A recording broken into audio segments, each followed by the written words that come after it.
Good evening, fellow Toastmasters and honored guests.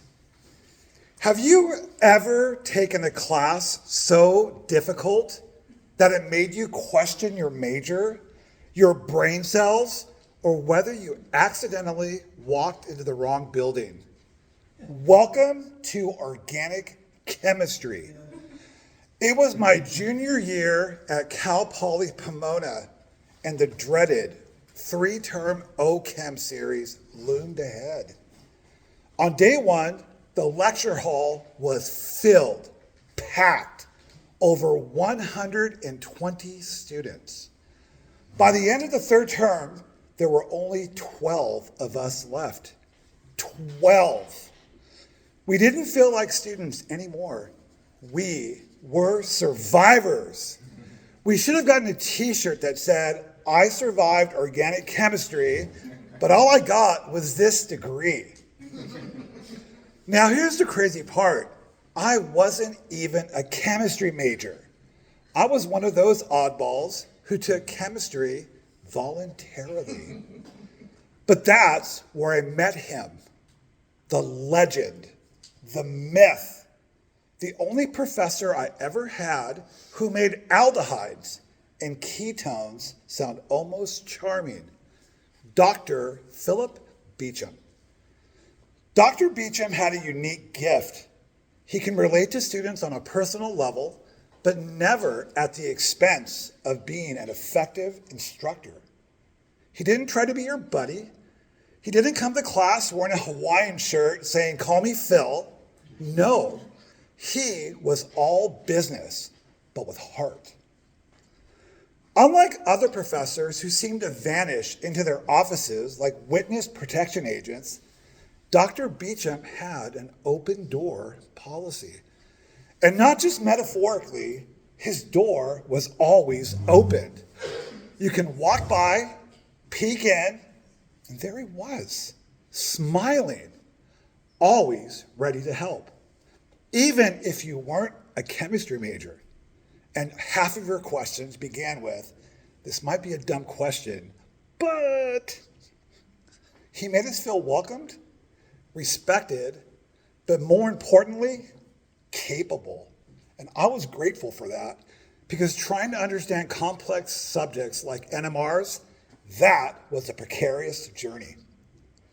Now, I will never forget my first exam in his class. He passed out the test booklet with the ominous words on the front cover that said, "You will not finish this exam. Answer the questions as you can and move on." And let me tell you, he wasn't joking. This exam felt like it was written by NASA scientists who were in a bad mood. But somehow I got through. I finished all three terms, and more importantly, I walked away with a true appreciation for chemistry, but even a deeper appreciation for great teaching.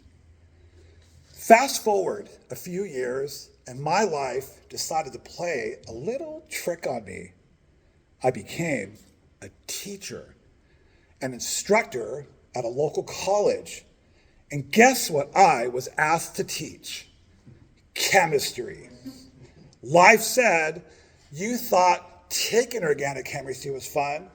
Now let's teach it." But here's the thing. I found out that I loved it. When I was teaching, I would often think back to Dr. Beecham, how he explained things with patience, how he made complex concepts feel manageable, and how he never made students feel small for asking questions. I also remember the other professors, the grumpy ones who felt almost personally offended that students were in their class. And I swore I would never become one of them. In Toastmasters, we define a mentor as a trusted advisor, a coach, a role model who helps someone build, gain confidence, and achieve goals. Dr. Beecham was exactly that for me, and sadly, he never even knew it. He was more than a professor. He was a mentor in the truest sense of the word. And now I strive to do the same for my students. Now, I'm the one with an open door policy. I'm the one teaching pH and chemical bonds with enthusiasm. And I even sprinkle in some corny chemistry jokes here and there. Like, why did oxygen leave his chlorine girlfriend? Because she was so toxic. Now, here is the wildest part. I am now the department lead. Me, the guy who once walked into organic chemistry just hoping to survive with my GPA intact, leading a department and helping guide future healthcare professionals. Being a protege is so much more than just about learning. It's about being inspired. Dr. Beecham did not just teach me chemistry. He modeled how to be a great teacher, a great mentor, and even a greater human being. To this day, I am grateful for every student that walks into my classroom, nervous, curious, and sometimes even a little scared.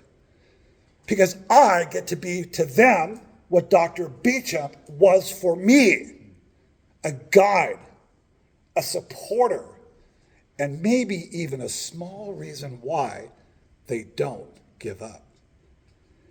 If you've ever had a mentor who helped shape your life, I encourage you to be that person for someone else. Keep your door open, your expectations high, and your empathy even higher. And if you ever decide to give your students a test so hard that they can't finish it, remember to warn them first. Thank you very much, Mr. Toastmaster.